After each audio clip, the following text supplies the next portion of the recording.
ఈ ప్రాముఖ్యమైనటువంటి ఈ ప్రభుదినాన మరొకసారి గ్రంథములో రాయబడినటువంటి మాటలను, ఆ మాటల ద్వారా మనందరి జీవితాలను హెచ్చరికలో ఉండి, ఆ హెచ్చరికలను మన జీవితంలో పాటిస్తూ దేవుడు అనుకున్నటువంటి ఆ పరలోక భాగ్యాన్ని పొందుకోవడానికే ఈరోజు మనం అందరం ఇక్కడ ఉన్నాం.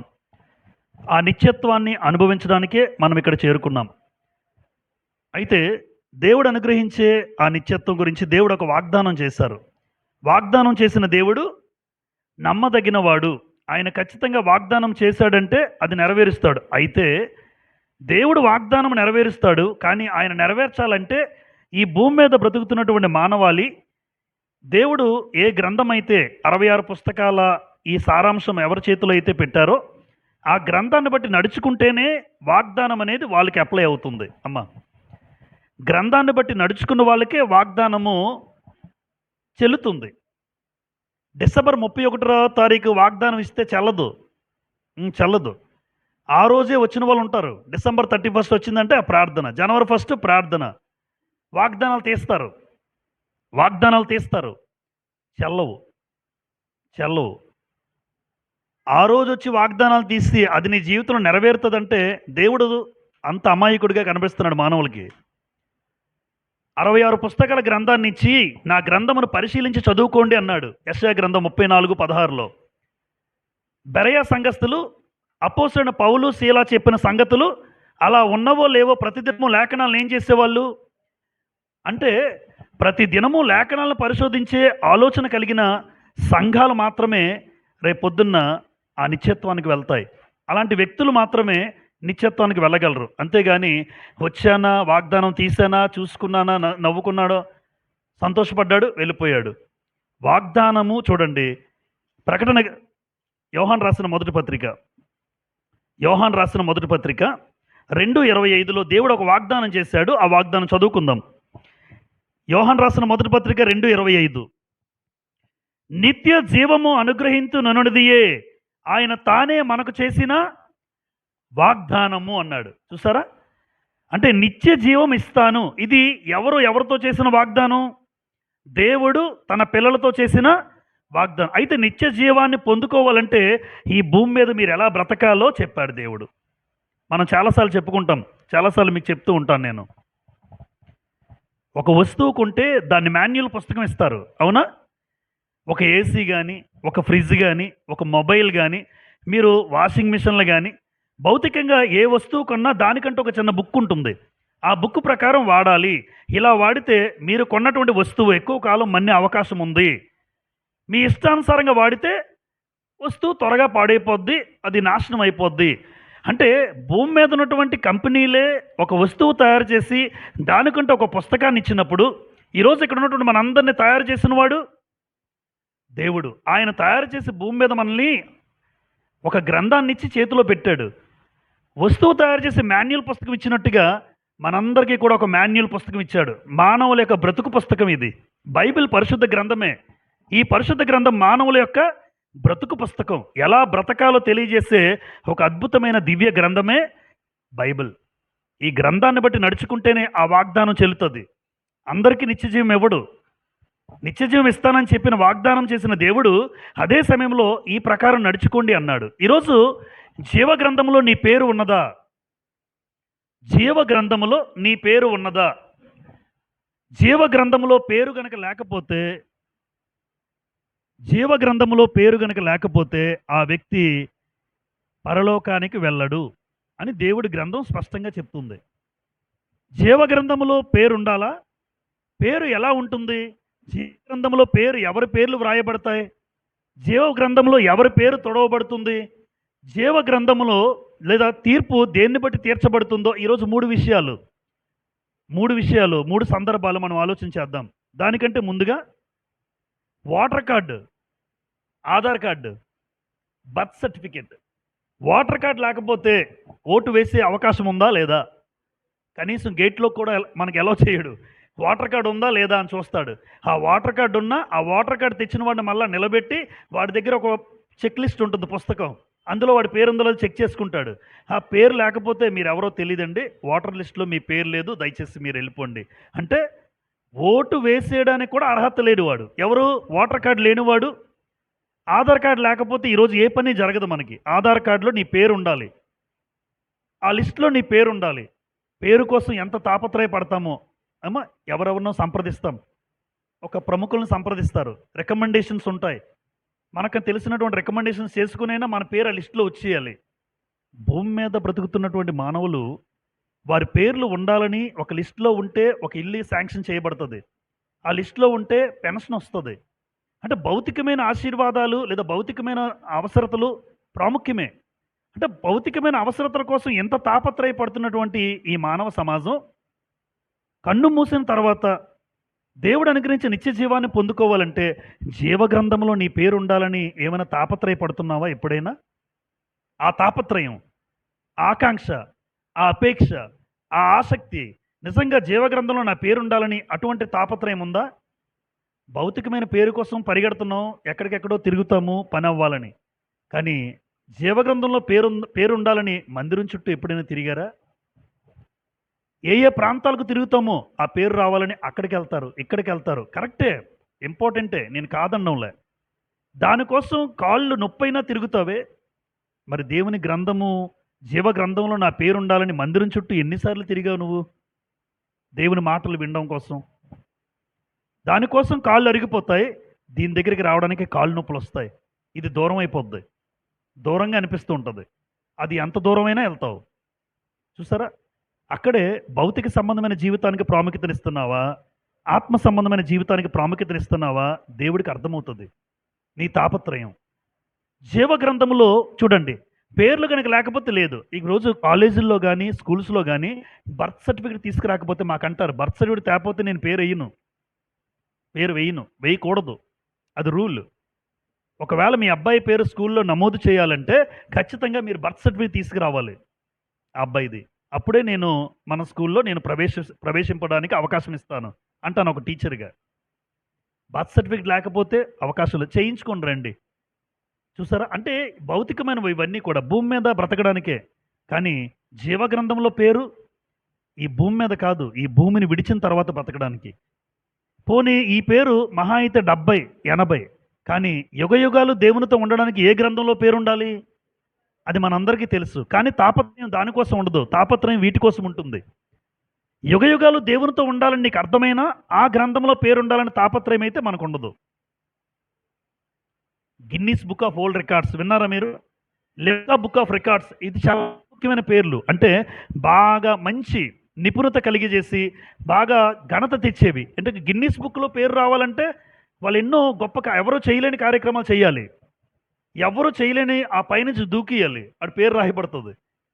ఎవరు చేయలేని కార్యక్రమాలు చేసిన వాళ్ళ పేర్లు రాయబడతాయి, గిన్నీస్ బుక్ కానీ లెమ్కా బుక్ కానీ.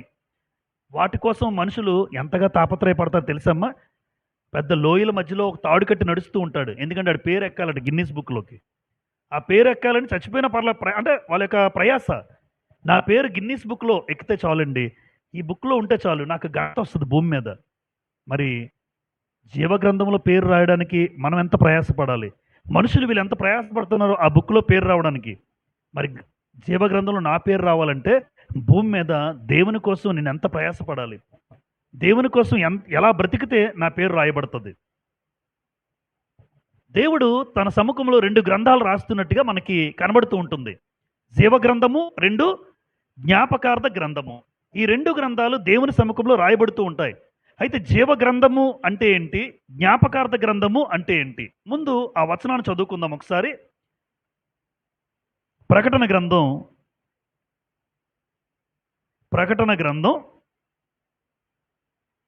20వ అధ్యాయం 12వ వచనం చదువుతాను చూడండి. ప్రకటన 20వ అధ్యాయం 12. మరియు గొప్పవారేమి కొద్దివారేమి మృతులైన వారందరూ ఆ సింహాసనం ఎదుట నిలువబడి ఉండుట చూచితిని. అమ్మ, చనిపోయిన వాళ్ళందరూ కూడా ఎక్కడ నిలబడ్డారట ఒక రోజున? ఆ సింహాసనం ఎదుట నిలవబడి ఉండుట చూచితిని. అప్పుడు గ్రంథములు అన్నాడా, గ్రంథం అన్నాడా? గ్రంథములు విప్పబడెను, మరియు జీవగ్రంథమును వేరొక గ్రంథము విప్పబడెను. ఆ గ్రంథముల యందు వ్రాయబడి ఉన్న వాటిని బట్టి తమ క్రియల చొప్పున మృతులు తీర్పు పొందిరి అంటే గ్రంథాలు విప్పబడ్డాయి. దేవుని సముఖంలో రాయబడినటువంటి గ్రంథాలు విప్పబడ్డాయి. జీవగ్రంథము, మరొక గ్రంథము. ఈ గ్రంథాలు విప్పబడ్డాయి. మనుషులు చేసిన ప్రతి క్రియలు దేవుడికి తెలియజేయబడ్డాయి. మలాకీ గ్రంథం 3వ అధ్యాయం.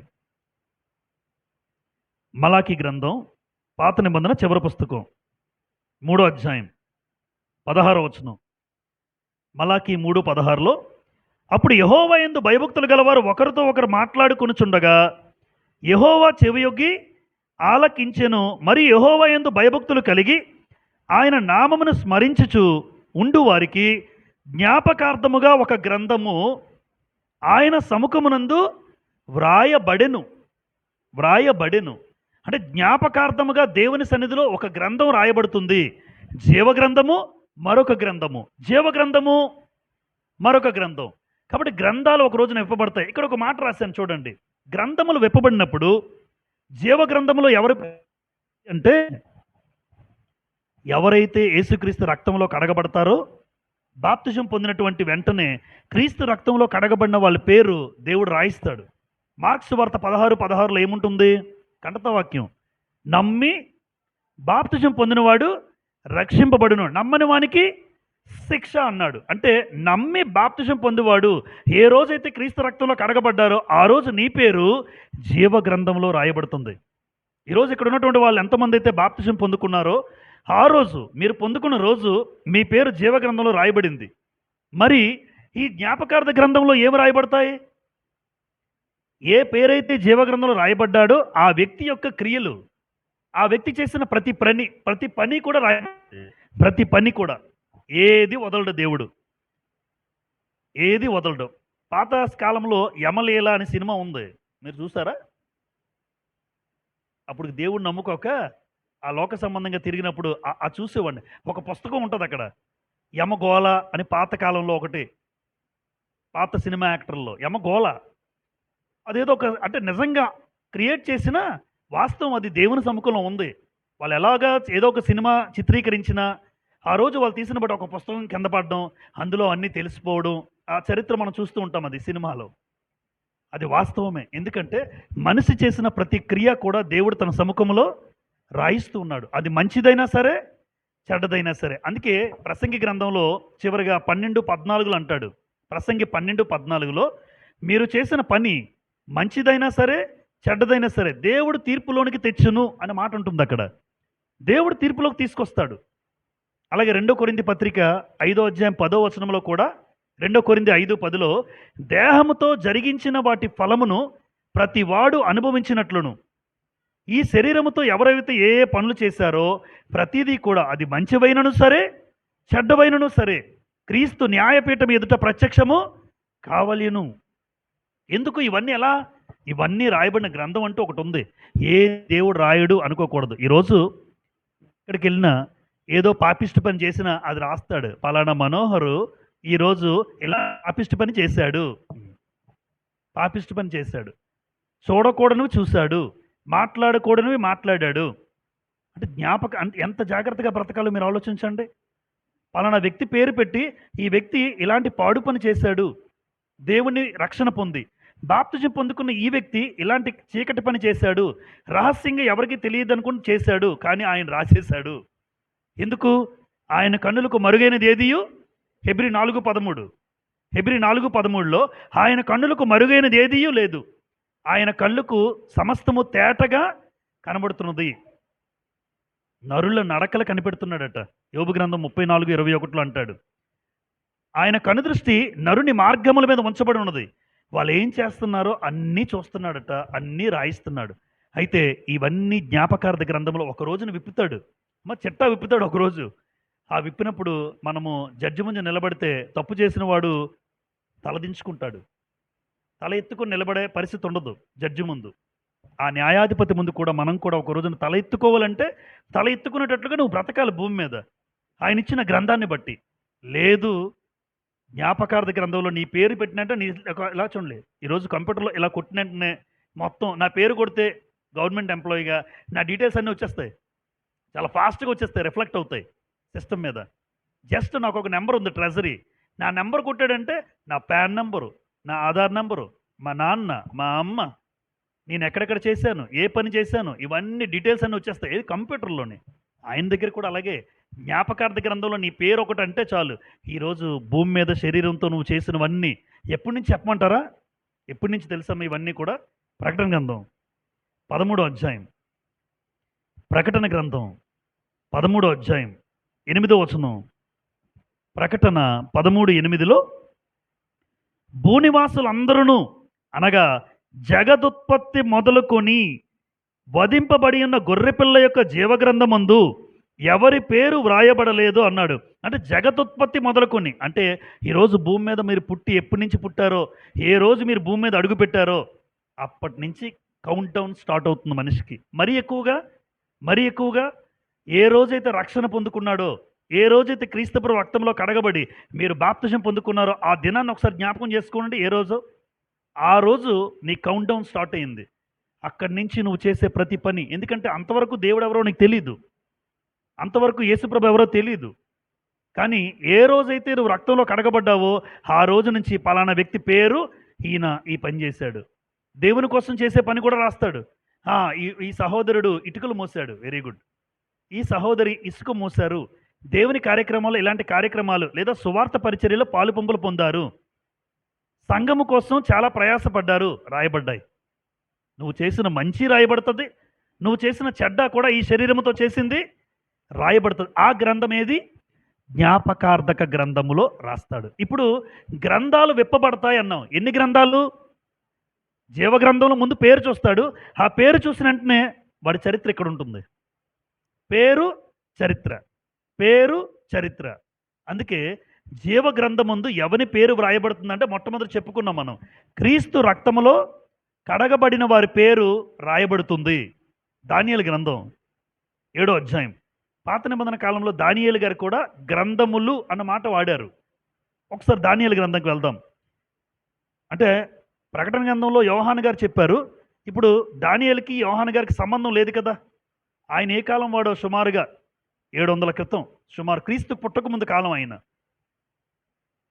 చూడండి ఒకసారి దానియేలు గ్రంథం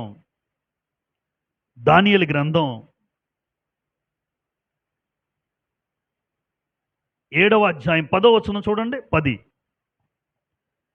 అగ్ని వంటి ప్రవాహము ఆయన యొద్ద నుండి ప్రవహించుచుండెను, వేవేల కొలది ఆయనకు పరిచారకులుండిరి. అంటే దూతలు, దేవదూతలు. ఎంత? వేవేల కొలది దేవదూతలు లేదా పరిచారకులుండిరి. తర్వాత కోట్ల కొలది మనుషులు ఆయన ఎదుట నిలిచిరి. అంటే గాన ప్రతిగానాలు చేస్తారు కదా, దేవుడు పరిశుద్ధుడు పరిశుద్ధుడు పరిశుద్ధుడు అని వేవేల దూతలతో కొనియాడబడుతున్నటువంటి తండ్రి ఇక్కడ రాయబడిన మాట, కోట్ల కొలది మనుషులు ఆయన ఎదుట నిలిచిరి. తర్వాత తీర్పు తీర్చుటకై గ్రంథము అన్నాడా, గ్రంథములు అన్నారా? అది అంటే పాత నిబంధన కాలంలో దానియేలు గారు ఇది స్పష్టం చేశారు. క్రొత్త నిబంధన కాలంలో భక్తుడైన యోహాను, అపోస్తులుడైన యోహాను కూడా దీన్ని స్పష్టం చేశాడు. ఏంటంటే గ్రంథాలు విప్పబడతాయి. ఒకటి జీవగ్రంథము, 2 జ్ఞాపకార్థ గ్రంథం. కాబట్టి తీర్పు తీర్చడానికి ఈ గ్రంథాలు. ఎందుకోసం గ్రంథాలు విప్పబడతాయి? ఒక రోజున తీర్పు తీర్చడానికి. పేరుందా? ముందు పేరు చూసుకుని, పేరు లేకపోతే చరిత్ర కూడా చూడండి. ఇంకా ముందు చూసేది ఏంటి? పేరు. లిస్టులో పేరుందా? అప్పుడు ఆ వ్యక్తి డీటెయిల్స్ అన్ని తీసుకురమ్మంటాడు. అంతే కదా, ఎవరైనా ముందు పేరుంటేనే ఆ ఎంక్వైరీ స్టార్ట్ చేస్తాడు ఆ వ్యక్తి జీవితం కోసం. పేరే లేకపోతే ఇంకెందుకు పక్క పెట్టండి అంటాడు. అందుకే ముందు చూసేది జీవగ్రంథం, తర్వాత చూసేది ఆ వ్యక్తి యొక్క స్థితి, ఆ వ్యక్తి యొక్క జీవిత విధానం, ఆ వ్యక్తి యొక్క భౌతిక సంబంధమైన జీవితంలో జరిగించినటువంటి ప్రతి పని. ప్రకటన 22వ అధ్యాయం 12వ వచనం. ప్రకటన 22వ అధ్యాయం 12వ వచనం లేదా 11 నుంచి చదువుతాను. అన్యాయం చేయవాడు ఇంకనూ అన్యాయమే చేయనిమ్ము, అపవిత్రుడైన వాడు ఇంకా అపవిత్రుడుగానే ఉండనిమ్ము, నీతిమంతుడు ఇంకనూ నీతిమంతుడుగానే ఉండనిమ్ము అన్నాడు. ఇక్కడ 2 చెడ్డవి చెప్పాడు, ఒకటి మంచివి చెప్పాడు. ఒకటి అన్యాయం చేసేవాడు అలాగే ఉంటారు, అన్యాయం చేసేవాళ్ళు ఉంటారు క్రైస్తవుల్లో కూడా. అపవిత్రత కలిగిన వాళ్ళు ఉంటారు క్రైస్తవుల్లో, నీతిమంతులు కూడా ఉంటారంటున్నాడు. నీతిమంతుడు ఎలా ఉండమంటున్నాడు? ఇంకా నీతిగానే ఉండు. ఇప్పుడు 12. ఇదిగో త్వరగా వచ్చుచున్నాను, వాని క్రియ చొప్పున ప్రతి వానికి ఇచ్చుటకు నేను సిద్ధపరిచిన జీతము నా యొద్ద ఉన్నది. పని చేసిన వాడికి ఏమిస్తారు? అందరికీ ఇస్తారు. మీరు పని చేస్తే కంపెనీలో లేదా డ్యూటీలో మీరు ఎక్కడ చేసినా ఆ పనికి తగ్గ జీతం గ్యారంటీ.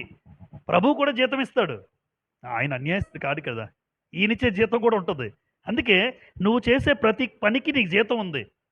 ఎందుకంటే నీది రాయబడుతుంది. శరీరంతో చేసిన నువ్వు ప్రతి పని, అది మంచిదైనా జీతం ఉంటుంది, చెడ్డదైనా జీతం ఉంది. చెడ్డ జీతం తెలుసు మీ అందరికి, మంచి జీతం కూడా మనకు తెలుసు. కనుక ప్రతి క్రియ కౌంట్. ఈ భూమి మీద యేసుప్రభుని నమ్ముకున్న తర్వాత శిష్యులు ఆయా సమయాల్లో ప్రయాణం చేస్తూ వాళ్ళట దయ్యాలు వెళ్ళగొడుతున్నారు. శిష్యులు, యేసుప్రభుకి శిష్యులు దయ్యాలు వెళ్ళగొడుతున్నారు, రోగగ్రస్తులను బాగు చేస్తున్నారు, కుంటోళ్ళని లేపేస్తున్నారు, గుడ్డోళ్ళకి కళ్ళు వచ్చేస్తున్నాయి. ఇవి చేసి వాళ్ళందరూ ఆనందపడిపోతున్నారు. దయ్యాలు మీ పేరు చెప్తే పారిపోతున్నాయి అంటున్నారు. అంటే ఆనందం వేస్తుంది. ఆనందం కలుగుతుంది కదా. ఎందుకంటే యేసుప్రభు నామంలో దయ్యాలు వెళ్ళగొట్టే శక్తిని పొందుకున్నారు శిష్యులు. ఇది చూసి శిష్యులందరూ ఆనందపడిపోతుంటారు. అయ్యా, నీ పేరు మీద దయ్యాలు కూడా పారిపోతున్నాయి మమ్మల్ని చూసి అని గొప్పగా ఫీల్ అయ్యారు. అది కాదు కానీ యేసుప్రభుని ఆపాడు. ఆగండి. లూకాసు వార్త 10:20. మీరు దయ్యాలు వెళ్ళగొడతారని ఆనందపడుతున్నారు, కానీ అంతకన్నా ఆనందమైన విషయం ఏంటో తెలుసా అని అడిగాడు వాళ్ళని. ఏంటి, ఎంతకన్నా ఆనందమైన విషయం ఉందా? ఉంది. లూకాసు వార్త 10:20. లూకాసు వార్త 10వ అధ్యాయం 20వ వచనం చదువుదాం. అయినను దయ్యములు మీకు లోబడుచున్నవని సంతోషింపక మీ పేరులు పరలోకమందు వ్రాయబడి ఉన్నవని సంతోషించుడి అని వారితో చెప్పిన. యేసుప్రభు అంటున్నాడు, బాబు దయ్యాలు లోబడుతున్నాయి సంతోషమే, కానీ అంతకన్నా సంతోషమైన వార్త మీకు చెప్తాను. గుడ్ న్యూస్ ఏంటో తెలుసా? గుడ్ న్యూస్ ఏమీ లేదు. మీ పేర్లు ఎక్కడ రాయబడ్డాయి? అది ఇక్కడ దయ్యాలు లోబడినా ఏం జరిగినా భూమి మీద పక్కన పెట్టండి, భూ సంబంధమైనది పక్కన పెట్టండి. ఈ భూ సంబంధమైన ఘనత అది గొప్పగా ఫీల్ అయ్యారు వాళ్ళు. గొప్పగా ఫీల్ అయ్యారు. ఎందుకంటే గొప్పగా ఫీల్ అయిన అంశమే, ఆలోచనే మంచిదే. ఎందుకంటే ఎవరూ దయ్యాలు వెళ్ళగొట్టలేకపోతున్నారు. యేసుప్రభుని నమ్ముకున్న శిష్యులు మాత్రం ఏం చేస్తున్నారు? గొప్పదే, ఘనత వస్తుంది. కానీ అదేమాత్రం పట్టించుకోకండి. మీ పేర్లు ఎక్కడ రాయబడ్డాయి? పరలోకమందు వ్రాయబడి ఉన్నవని సంతోషించండి. అంటే మనందరి పేర్లు ఎక్కడ రాయబడాలని సంతోషించాలి? భూమి మీద మనకి ఎన్ని ఆధిక్యతలున్నా పక్కన పెట్టండి అని చెప్తున్నాడు. నువ్వెంత గొప్పోడివైనా పక్కన పెట్టు. నీ పేరు అక్కడ ఉందా లేదా దాన్ని బట్టి సంతోషించు. ఒకవేళ అక్కడ లేకపోతే అక్కడ పేరు ఉండడానికి ప్రయత్నం చేయి. అందుకే శిష్యుల పేర్లు పరలోకమందు వ్రాయబడ్డాయి అని మాట్లాడుతున్నాడు. ఇంకా ఎవరి పేర్లు జీవగ్రంథంలో వ్రాయబడతాయి? మందిరంకి వస్తున్నాం మనందరం. మందిరంకి వస్తున్న మనందరం వస్తున్నాము, వెళ్ళిపోతున్నాం. ఇది వాస్తవం కదమ్మా. ఎవరు మనసులు నొచ్చుకున్నా వస్తున్నాను, వెళ్ళిపోతున్నాను. కనీసం మందిరములో సువార్తకు కానీ మందిరానికి కానీ ఏదైనా పని నేను చేయగలుగుతున్నానా, దేవుని కోసం ఏదైనా పని నేను చేయగలుగుతున్నానా అని ఒక్కసారి ఎవరికి వాళ్ళు అనుకోండి. వచ్చి వెళ్ళిపోవడం కాదు. ఇంట్లో పని ఎవరు చేసుకుంటారు? ఎవరింటి పని వాళ్ళు చేసుకుంటారు. మరి మందిరం అనేది కొన్ని కుటుంబాలు కలిసి, అలాంటి నా కుటుంబం ఈ పని చేస్తాము, మీ కుటుంబం ఈ పని చేస్తాం, మీ కుటుంబం ఈ పని చేస్తాం అంటే ఎందుకు ఇలా అంటున్నామంటే, ఎవరైనా వారు చేసిన పనిని బట్టి జీవగ్రంథంలో పేరు రాస్తారట దేవుడు. చూడండి, ఫిలిప్పీ పత్రిక 4వ అధ్యాయం. పౌలు గారు మాట్లాడుతున్నారు. పౌలు సువార్థికుడిగా ఉన్నప్పుడు ఆయనకు సహకరించిన వాళ్ళ పేర్లు కూడా గ్రంథంలో రాయబడ్డాయని పౌలు గారు మాట్లాడతారు. ఫిలిప్పీ 4వ అధ్యాయం 2-3 లేదా 3వ వచనం. అవును, నిజమైన సహకారి ఆ స్త్రీలు క్లెమెంతుతోనూ నా ఇతర సహకారులతోనూ సువార్త పనిలో నాతో కూడా ప్రయాస పడినవారు గనుక వారికి సహాయం చేయమని నిన్ను వేడుకొనుచున్నాను. ఆ సహకారుల పేర్లు జీవగ్రంథమందు వ్రాయబడి ఉన్నవి. దేవుని పనిలో ప్రయాసపడిన వ్యక్తులకు ఎవరైతే సహకరిస్తారో గుర్తుపెట్టుకోండి. మీరు బయట సహాయం గురించి నేను చెప్పట్లే. దేవుని పనిలో ఉన్నటువంటి వ్యక్తులకు ఎవరైతే సంఘము నుంచి సపోర్ట్ ఇచ్చి సంఘస్థులు సహకరిస్తారో, అది సువార్త అయి ఉండొచ్చు, మందిర పరిచర్య అయి ఉండొచ్చు, మీరేదైనా అది పని దేవుందా కాదని ఆలోచించండి. దేవునికి కాకుండా నువ్వేది చేసినా ఉపయోగం లేదు. దేవునికి పరిచర్యలో ఏమైనా చేయగలిగావా? ఇక్కడ ఏమన్నాడు చూడండి, సువార్త పనిలో నాతో కూడా ప్రయాస పడిన వారు గనుక వారికి సహాయము చేయమని నిన్ను వేడుకొనుచున్నాను. ఆ సహకారుల పేర్లు జీవగ్రంథమందు వ్రాయబడ్డాయి. అంటే సహకరించగలిగే పరిస్థితులు ఉండాలి. అంతా ఒక వ్యక్తి చేయలేడు, అంతా 2-3 వ్యక్తులు చేయలేరు. కానీ ఒక్కొక్కరు చేయేస్తే పని ఏమవుతుంది? ఒకేసారి ఈ మైక్ అంటే జనరల్గా ఈ మైక్స్ 5,000 అన్నారు. అప్పటికప్పుడు కూర్చున్నాం మొన్న సిస్టర్ ఇంటి దగ్గర, దయామణి గారి ఇంటి దగ్గర అందరూ కూర్చున్నారు. ఏదో ఆలోచన చెప్పారు రాజుగారు. బ్రదర్ ఇలా 500 అయితే టకటకటక 10 మందికి కూడిపోయాము. 10 మంది దేవుని కృపను బట్టి. అంటే ఒకరు కొండం అంటే భారమే. అది ఇప్పుడు ఏమైంది? అందరూ పనిలో భాగస్వాములు. ఏమైంది? సంఘం పని కూడా అంతే. సంఘ పరిచర్య కూడా అంతే. ఒక సంతృప్తి ఉంటుంది. సంఘంలో దేవుని కోసం నేను పలానా పని చేశాను, దేవుని మందిరం కోసం నేను ఇలా తిరిగాను, తిరగరాని స్థలాలకి తిరిగాను. ఏదైనా ఆ పని అయినా అవ్వకపోయినా దేవుని పని కోసం ప్రయాసపడిన వారి పేర్లు జీవగ్రంథంలో రాయబడతాయి. దేవుని పని కోసం.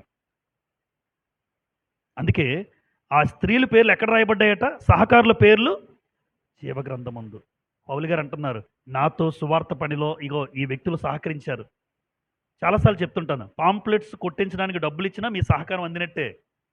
బ్రదర్ నేను రాలేను, ఇగో నా వంతు మీకు పాంప్లెట్స్ ఇస్తాను, ఇగో ఈ పాంప్లెట్స్ కొట్టించాను, మీరు వాక్యం చెప్పండి, మీరు పలానా పని చేయండి అని సువార్త పనిలో సహకరించిన వాళ్ళ పేర్లు కూడా రాయబడతాయి. ఎందుకంటే వారు ధన సహాయం చేశారు. పలుమంది సువార్థికులకు సహాయం చేశారు.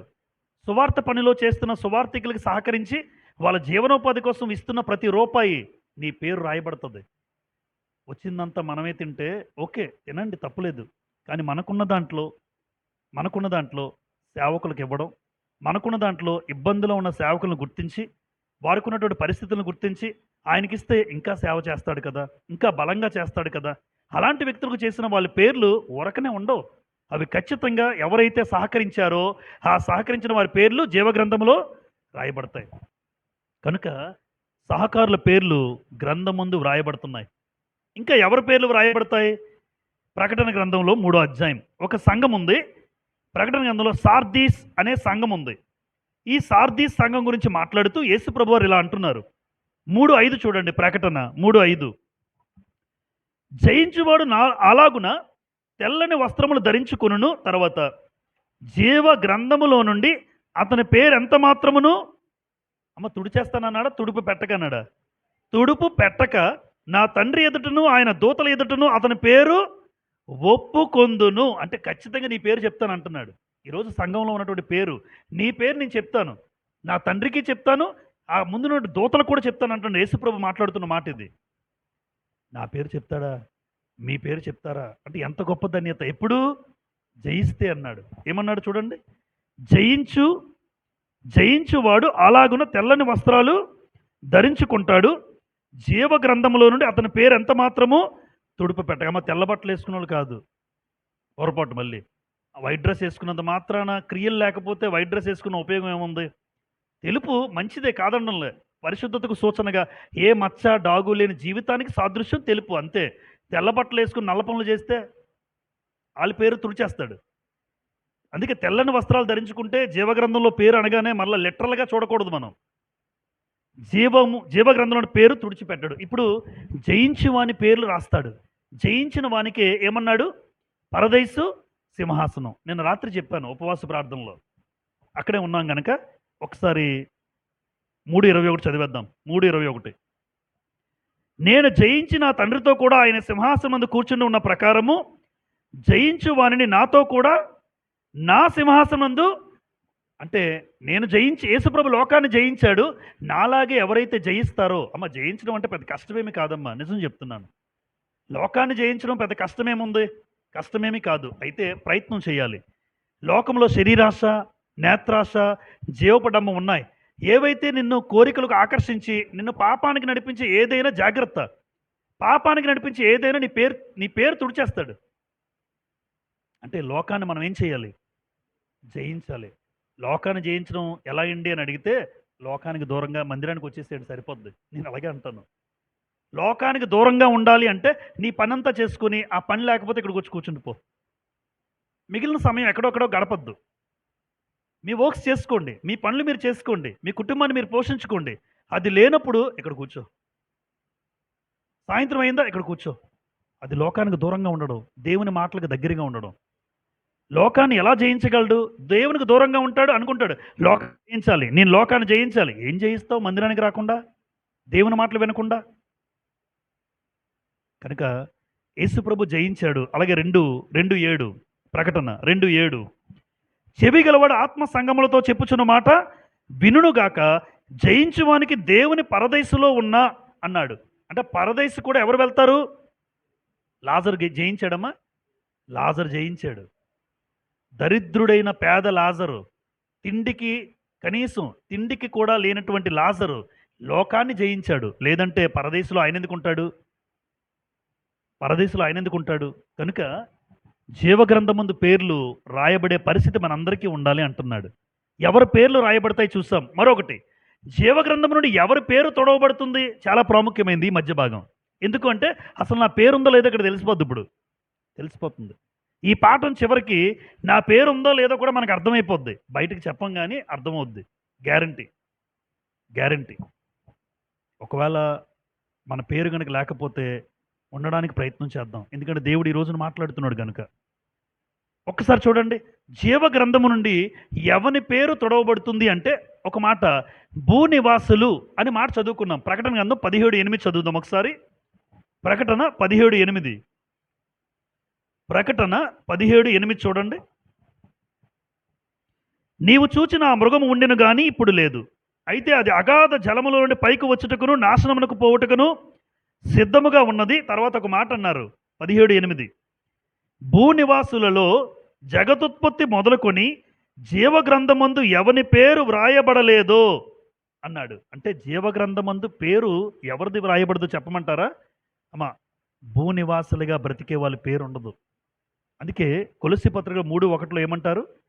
పైనున్న వాటినే వెదకుడు కానీ భూ సంబంధమైన వాటి మీద మనస్సు పెట్టుకొనకుడి అంటాడు పౌలు గారు. అంటే భూ సంబంధమైన వాటి మీద మనస్సు పెట్టుకోవడం అంటే ధనం, ఆస్తులు, అంతస్తులు ఉండొచ్చు, కానీ దానికోసం ప్రయాసొద్దు.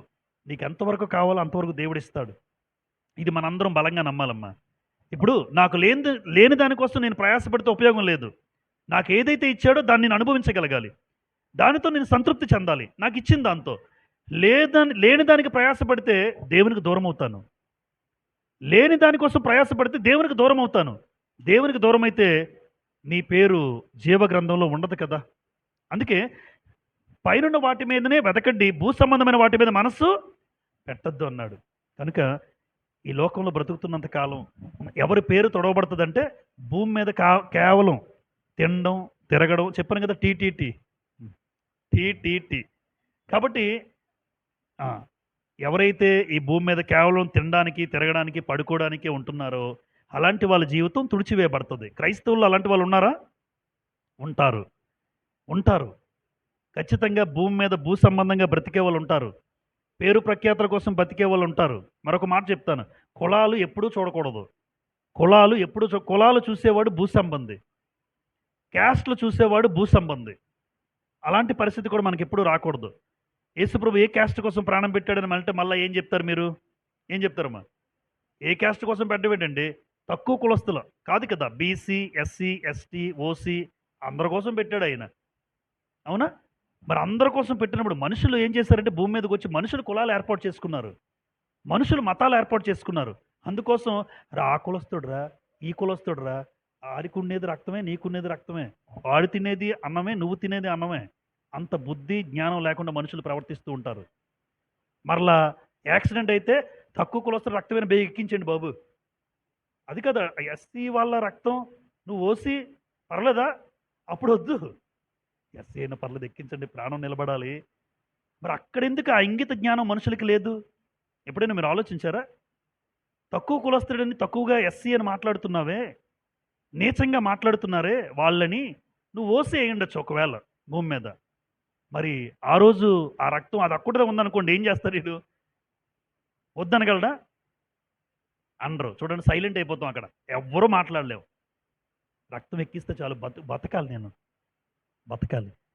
కనుక యేసుప్రభు ప్రతి ఒక్కరి కోసం చనిపోయాడు. మనుషులుగా, మానవులుగా మనం ఏర్పాటు చేసుకున్న కులాలు అంతే. కానీ ఇంకా కులాలు, పట్టింపులు ఇలాంటివి ఉంటే వారిని దేవుడు భూనివాసులు అంటారు. వాళ్ళ పేరు గ్రంథంలో ఉండదు.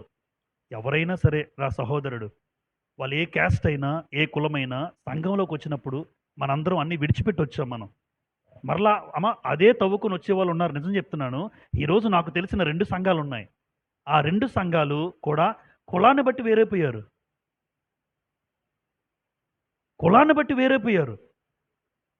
ఆ సంఘం పరలోకానికి జీవగ్రంథమా ఎట్టి పరిస్థితుల్లో ఉండదు. గ్రంథాన్ని బట్టి నేను చెప్పగలను. ఎట్టి పరిస్థితుల్లో ఉండదు. ఏమర్థమైంది వాళ్ళకి? కులాన్ని బట్టి సంఘం వేరైపోయారా? అంటే వాక్యం చెప్తున్న వ్యక్తులు ఎవరో తెలియదు వాళ్ళకి. ఎలా నడిపిస్తున్నారో తెలీదు. ఆయన అందరి కోసం ప్రాణం పెట్టాడు. నాకు ఏ చెల్లైనా, ఎవరైనా కుటుంబంలో సంఘంలో కడగబడిన వారు అందరూ అక్కలే, అందరూ చెల్లెళ్ళే. ఇక్కడ కుల మతాలకు అతీతంగా లేనిదే క్రీస్తు సంఘం. క్రీస్తు ప్రాణం పెట్టిన సంఘం. రైట్. అలాగే ఎవరు పేరు తొడవబడుతుంది? పాత నిబంధన కాలంలో మోషే నిర్గమకాండంలో ఒక చక్కని మాట చెప్తారు. చూడండి ఒకసారి నిర్గమకాండం 32వ అధ్యాయం. నిర్గమకాండము 32వ అధ్యాయం. ఎవరి పేరు జీవగ్రంథంలో తుడిచివేయబడుతుంది? పాత నిబంధనలో మోషే గారు ఈ మాట మాట్లాడతారు. 32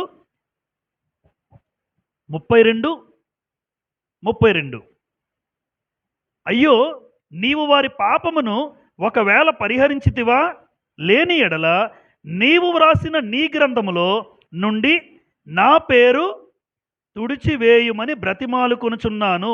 ఎంత గొప్ప నాయకుడండి! చేతులు దండం పెట్టాలి మోషేకి. అమ్మ నిజం, ఈ మాట చదివిన వెంటనే నాకు అలాగే అనిపిస్తుందమ్మా. ఎందుకు దండం పెట్టాలి మోషేకి అంటే, పాపం చేసింది ఆయన కాదు. పాపం చేసింది ఎవరు? ఇశ్రాయేలు ప్రజలు. వాళ్ళు చేసిన పాపానికి నడిపించాను కదా, ఆ తప్పు నాది, అంతే కదా. అలా అనుకుంటా కొంతమంది. ఇప్పుడు వాళ్ళది కాదండి, నడిపించిన నాది తప్పు, ఆ శిక్ష ఏదో నా మీద వేసేయండి, అంతే. అంత గొప్ప నాయకుడు. ఆయన ఏ పాపం చేయలేదు, కానీ దేవునికి వ్యతిరేకంగా పాపం చేసిన ఇశ్రాయేలు కోసం ఆ లక్షల మంది ఇశ్రాయేలు నడిపించింది నేనే గనుక ఆ శిక్ష నా మీద వేసేయండి. వాళ్ళ పేర్లు మాత్రం తుడిచేయద్దయ్యా, నా పేరు తుడిచేసే జీవగ్రంథంలోంచి. అంటే మోషే నరకానికి వెళ్ళడానికైనా సిద్ధపడిపోయాడు. ఎవరి కోసం? చూస్తారా? అందుకే చేతులు దండం పెట్టాలన్న నా వ్యక్తికి. తన పేరు తుడిచేయమంటున్నాడు. అయ్యో, నీ పేరు తుడిచేస్తే అసలు నువ్వు పరలోకానికే వెళ్ళవు కదా మోషే. అయినా సరే వాళ్ళ కోసం నా పేరు దేవుడు మళ్ళీ కలుగు చేసుకుని 33లో, అందుకు యెహోవా, ఎవడు నా ఎదుట పాపం చేసినో వాణ్ణి నా గ్రంథంలో నుండి తుడిచివేయదును. మోషే అన్నారు, మోషే నువ్వు చెప్పేసింది అయిపోయిందా? ఆపేసే, నువ్వు ఆపేసే. ఎందుకంటే నువ్వు చెప్పినట్లు నేను చెయ్యను. ఎవడైతే నా ఎదుట పాపం చేశాడో వాడి పేరు తుడిచేస్తాను, నీ పేరు తుడిచేయమంటావేంటి?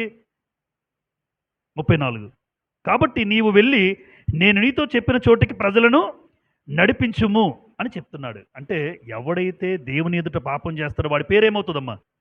అది మాత్రం గ్యారంటీ అమ్మా. ఇక్కడ ఉన్నటువంటి అందరం కూడా ఒకసారి మనస్సాక్షి ఒకసారి ఆలోచించుకోండి. నేను దేవుని ఎదుట పాపం చేసేవాడిగా కనబడుతున్నానా? ఒకవేళ ఇది ఏ పాపమైనా అయ్యుండొచ్చు, దయచేసి ఏ పాపమైనా అయ్యుండొచ్చు. ఈర్ష, అసూయ, ద్వేషం, కలహాలు, పగలు, ప్రతీకారాలు మనసులో ఉండిపోతాయి. కుటుంబానికి పడదు. దయచేసి తీసేయండి వాటిని.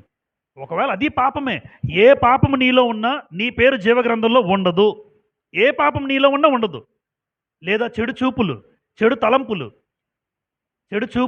తలంపులు, పాపభూయిష్టమైన కోరికలు, శరీర కోరికలు, ఇవి ఏమున్నా ఆ మనిషి పేరు కూడా తుడిచివేయబడుతుందండి. అంటే పాపము అన్నది మీకు తెలుసు. ఎవరైతే దేవుని ఎదుట పాపం చేస్తారో వారి పేరు ఏమన్నాడు మోషే గారు? వారి పేరు దేవుడు ఏమన్నారు? తుడిచేస్తాడు. 69వ కీర్తన, కీర్తనల గ్రంథం 69వ కీర్తన, 69వ కీర్తన దావీదు గారు రాసిన కీర్తనలోనే 28 చూడండి. 69 జీవ గ్రంథములో నుండి వారి పేరును తుడుపు పెట్టుము, నీతిమంతుల పట్టీలో వారి పేరులు వ్రాయకు. అంటే జీవగ్రంథానికి మరొక పేరు నీతిమంతుల పట్టి. నీతిమంతుల పట్టి. దావీదు అంటున్నారు, జీవగ్రంథంలో వాళ్ళ పేర్లు తుడిచేసే అన్నాడు. ఎవరైతే పాపం చేస్తారో పాపం చేసిన ప్రతి వాని పేరు తుడిచివేయబడుతుంది. ఈరోజు ఇక్కడ మన అందరం వచ్చాం, పాపం లేని వారిగా ఉన్నామా? ఒకసారి ఆలోచించండి. నాకెవ్వరి మీద ద్వేషం లేదు, నేను ఎవరిని అసూయ లేదు, ద్వేషం లేదు, పగలు లేవు, ప్రతీకారాలు లేవు, ఎవరికి అన్యాయం చేయలేదు, ఎవరికి మోసం చేయలేదు, ఎవరి మీద కొండాలు చెప్పలేదు, ఎవరి మీద అబద్ధ సాక్ష్యాలు పలకలేదు. నా వల్ల ఒక వ్యక్తి బాధపడ్డాడు, నా వల్ల ఒక వ్యక్తికి అన్యాయం జరిగింది అన్న జీవితం లేనివాడు ధైర్యంగా ఉండొచ్చు. లేదు అంటావా? నువ్వు చేసిన ప్రతి పాపాన్ని బట్టి నీ పేరు జీవగ్రంథంలో అయితే ఉండదు. ఇంకా ఇప్పుడు ఏం చేస్తారు తెలుసా? మనుషులు సాహసించి పాపం చేస్తున్న వాళ్ళు ఉన్నారు. ఏముందలే అనుకుని పాపం చేసే వాళ్ళు ఉన్నారు. ఇది కూడా పాపమేనా, ఇది తప్పేనా అనుకున్న వాళ్ళు ఉన్నారు. అరే చేయకండి బాబు, అలా చేయొద్దు, అలా ప్రవర్తించదు మీరు చెప్పినా వినరు. రహస్యంగా పాపాలు చేసే వాళ్ళు ఉంటారు. వీళ్ళందరి పేర్లు జీవగ్రంథంలో అయితే ఉండవు. ఉండవు. అందుకే జీవగ్రంథంలోని వారి పేరు తుడుపు పెట్టుము అన్నాడు. ప్రకటన గ్రంథం 21:8 ఒక లిస్ట్ ఇచ్చాడు అక్కడ. ప్రకటన గ్రంథం 21:8. ఇక్కడ మీలో చాలా మందికి ఆ లిస్ట్ జ్ఞాపకం ఉంటుంది. ప్రకటన 21:8లో ప్రకటన 21:8లో చూడండి.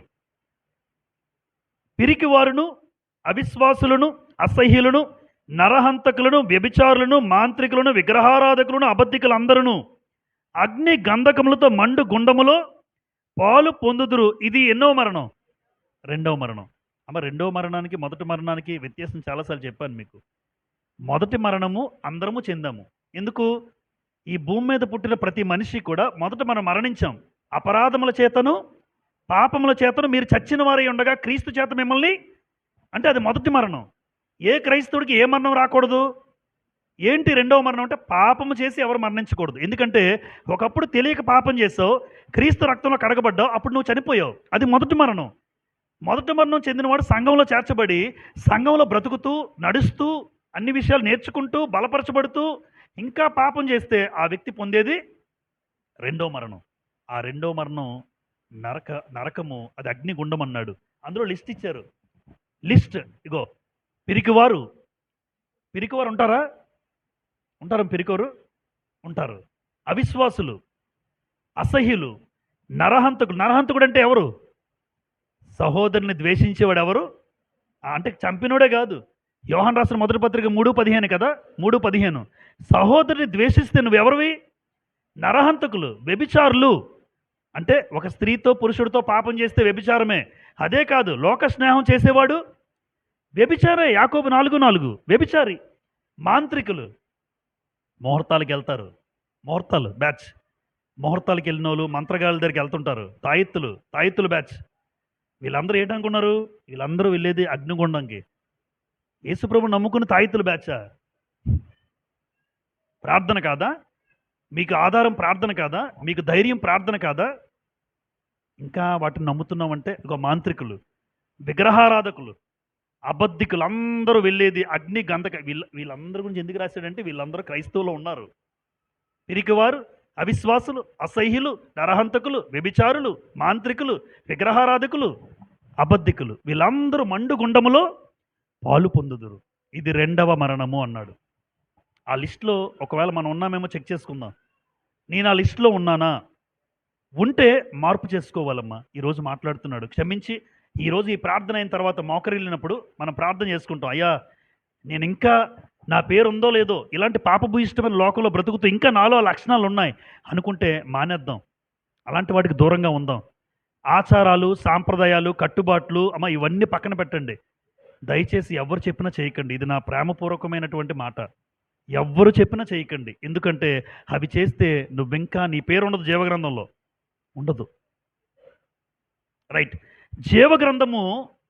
జీవగ్రంథమును బట్టి తీర్పు తీర్చబడును అని రాస్తుంది. అంటే ఒక రోజున తీర్పు దేన్ని బట్టి దేవుడు తీరుస్తాడు? ఎందుకు ఇక్కడ రాస్తాను? గ్రంథాలు విప్పబడతాయి. జీవగ్రంథంలో నీ పేరు చూసి నీ జీవితం, నీ జాతకం. చిలక దగ్గరికి వెళ్తున్నారు జాతకాలకి. చిన్నప్పుడు నేను కాలేజ్ చదువుతున్నప్పుడు చెప్పించుకున్నానమ్మా. కాలేజ్ చదువుతున్నాను, ఎంఎస్సీ చదువుతున్నాను. సరదాగా చెప్పించుకుంటే ఆడి జీవితమే ఆడికి తెలియదు, రోడ్డు మీద అమ్ముకుంటున్నాడు. అంతేనా? ఆలోచన రాదు మనుషులకి. నాకు లేదు. ఇప్పుడు వాడు ఎందుకు చిలక పట్టుకుని తిరుగుతున్నాడు?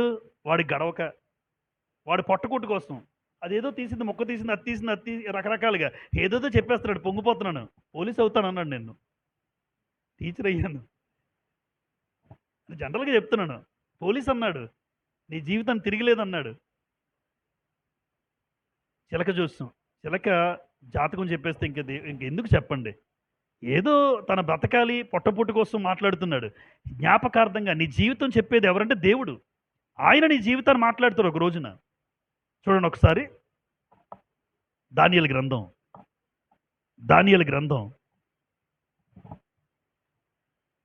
12వ అధ్యాయం. దానియేలు గ్రంథం 12వ అధ్యాయం 1వ వచనం. ఆ కాలమందు నీ జనుల పక్షమున నిలుచున్నట్టి మహా అధిపతియగు మికాయేలు వచ్చును. అప్పుడు నీ జనులు రాజ్యముగా కూడిన కాలం మొదలుకొని ఈ కాలం వరకు ఎన్నటికి కలగనంత ఆపద కలుగును. అయితే నీ జనులలో, అండర్లైన్ చేసుకున్నాం ఈ మాట చివరిలో, దానియేలు గ్రంథం 12:1 చివరి మాట. అయితే నీ జనులలో గ్రంథమునందు దాఖలైన వారెవరో వారు తప్పించుకొందురు. చూడండి బోర్డు మీద.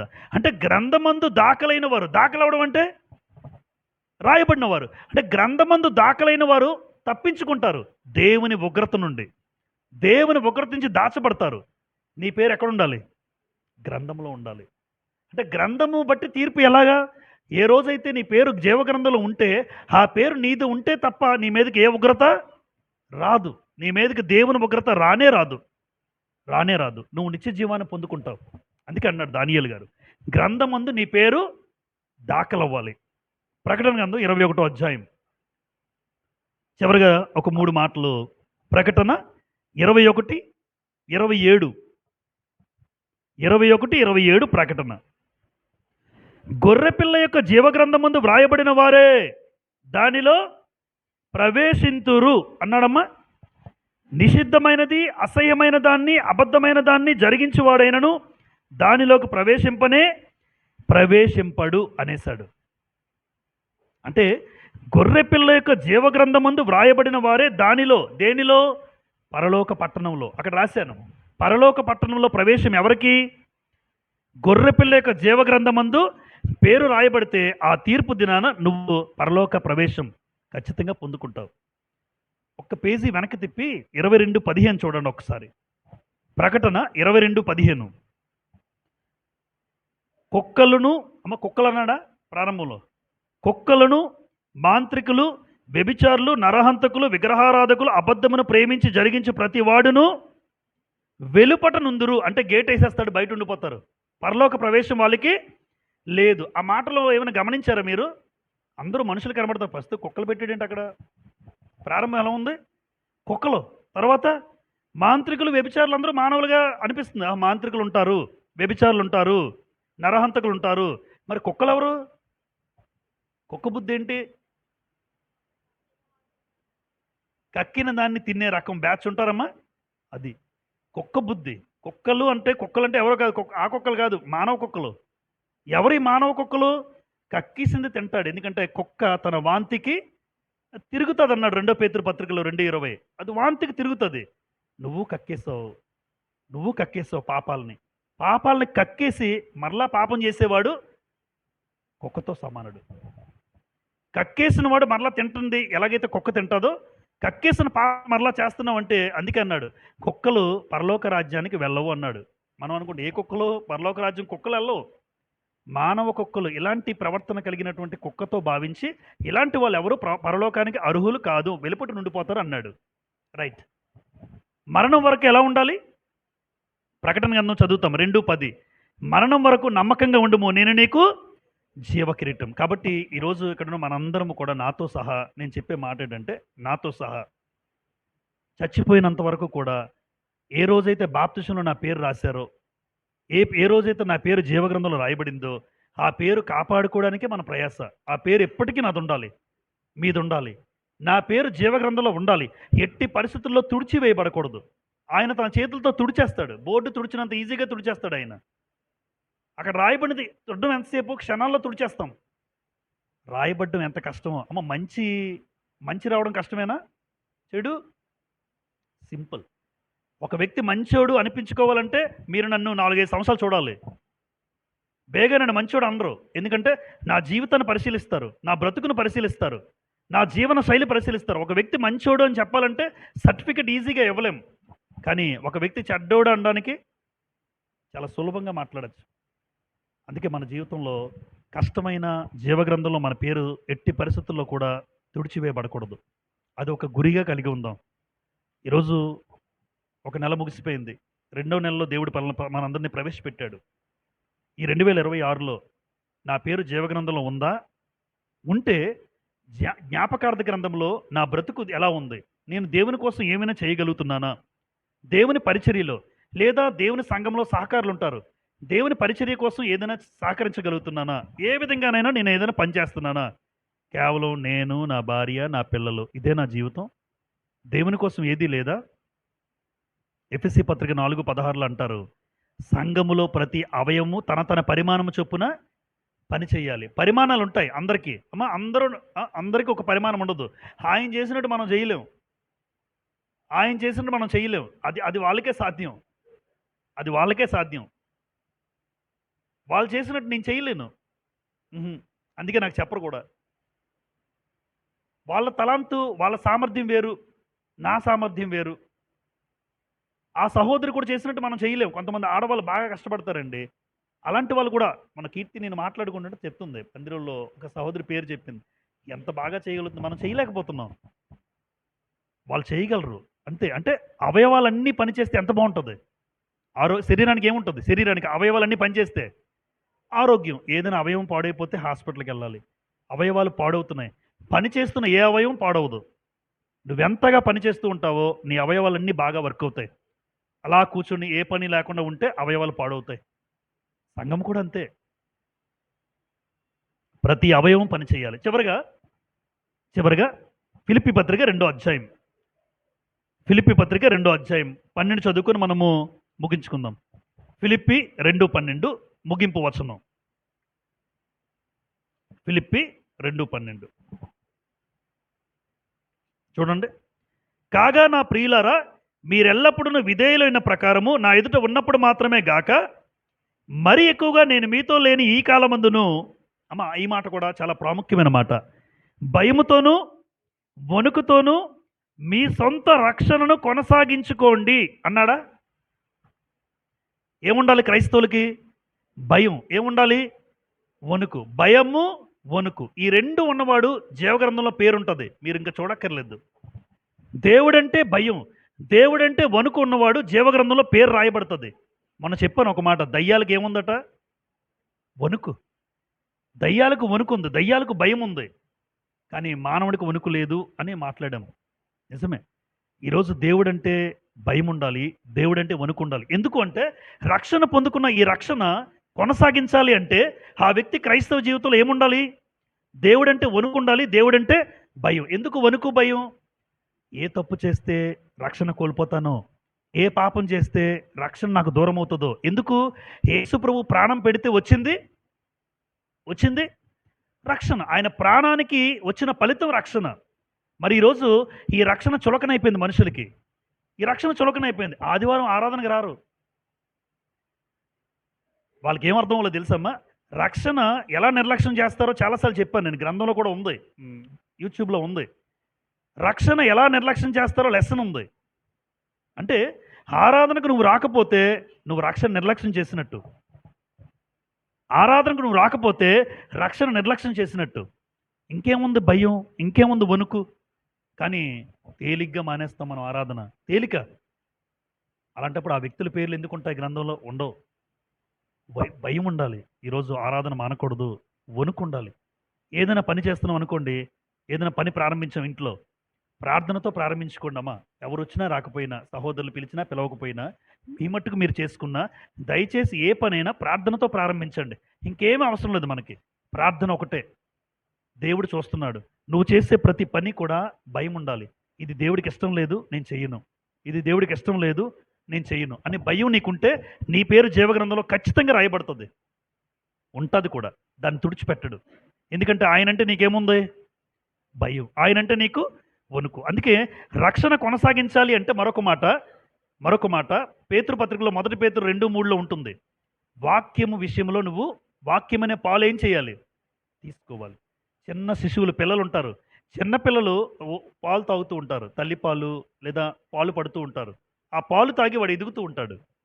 మరి రక్షణ పొందుకుని నేను ఎదగాలంటే వాక్యం వినాలి. వాక్యం వినడానికి అవకాశాలు కుదుర్చుకోవాలి. కానీ వాక్యానికి ఎప్పుడూ దయచేసి దూరం అవ్వకండి. మీరు ఎంత వాక్యం వింటారో అంతగా మీరు రక్షణ సేఫ్, మీరు రక్షణ కాపాడుకుంటారు. దేవుడంటే భయము, వణుకు మనకు ఉండాలి. ఎందుకు అంటే హెబ్రీ పత్రిక 2వ అధ్యాయం 3వ వచనంలో, హెబ్రీ 2:3 ఏముంటుందంటే, ఇంత గొప్ప రక్షణ నిర్లక్ష్యం చేసిన ఎడల మీరు ఎలాగూ తప్పించుకుంటారు అన్నాడు. అంటే ఎవరు తప్పించుకోలేరు? ఎవరైతే రక్షణను పాడు చేసుకుంటాడో, ఎవరైతే రక్షణ కలిగిన వాడు తన జీవితాన్ని నాశనం చేసుకుంటాడో, రక్షణ అనేది యేసుప్రభు ఇస్తే వచ్చింది. ఆయన రక్తం పెడితే వచ్చింది. కాబట్టి దేవుడు లెక్కడుగుతాడు. లెక్కడుగుతాడు. ఈరోజు నేను కడగబడ్డాను. మీరు కడగబడ్డారు. మీరు కడగబడ్డారు. మీరు కడగబడ్డారు. ఎందులో కడగబడ్డాం? క్రీస్తు రక్తంలో కడగబడ్డాం. మరి కడగబడిన నువ్వు మరలా పాపం చేస్తే, మరలా తప్పులు చేస్తే, మరలా దేవునికి వ్యతిరేకమైన పనులు చేస్తే దేవుడు అడగడా? నా కుమారుడు రక్తం నీకు అనవసరంగా ఇచ్చానంటాడు. అనవసరంగా నీకు రక్తం ఇచ్చాను. ఆ రక్తం విలువ నీకు తెలియట్లేదు అంటాడు. నీ పేరు తుడిచేస్తాడు. రక్షణ విషయంలో భయముతో, వణుకుతో మనం కొనసాగించుకుందాం. జీవ గ్రంథములో నీ పేరు ఉన్నదా? ఉందా? తుడిచివేయబడిందా? ఉందా? తుడిచివేయబడిందా? ఒక్కసారి ఒకవేళ తుడిచివేయబడిందేమో తెలీదు. ఒక్కసారి దేవుని దగ్గర మన జీవితాలు మనం పెట్టుకుందాం. నిజంగా దేవుని కోసం అలా బ్రతికితే నా పేరు ఖచ్చితంగా ఉంటుంది. లేదు అంటే నా పేరు తుడిచేసాడేమో. భయముతో, వణుకుతో ఇకనైనా మన జీవితాలు కొనసాగించుకుందాం. మీరు ఏ స్థలంలో ఉన్నా, ఉద్యోగంలో ఉన్నా, స్నేహితుల దగ్గర ఉన్నా, రక్త సంబంధికుల దగ్గర ఉన్నా, సంఘంలో ఉన్నా ఒకేలా ఉండండి. పరిస్థితులను బట్టి, ప్రాంతాలను బట్టి, వ్యక్తులను బట్టి నువ్వు మారిపోకూడదు. అలా మారిపోయిన వాడి పేరు కూడా ఉండదు. నువ్వెక్కడున్నా ఒకేలా ఉండు. నీ పేరు జీవగ్రంథంలో రాయబడుతుంది. ఓపికతో ఉన్న మీ అందరికీ హృదయపూర్వక వందనాలు చెల్లిస్తూ ఈ నా మాటలు ముగిస్తూ ఉన్నాను. అందరికీ వందనములు.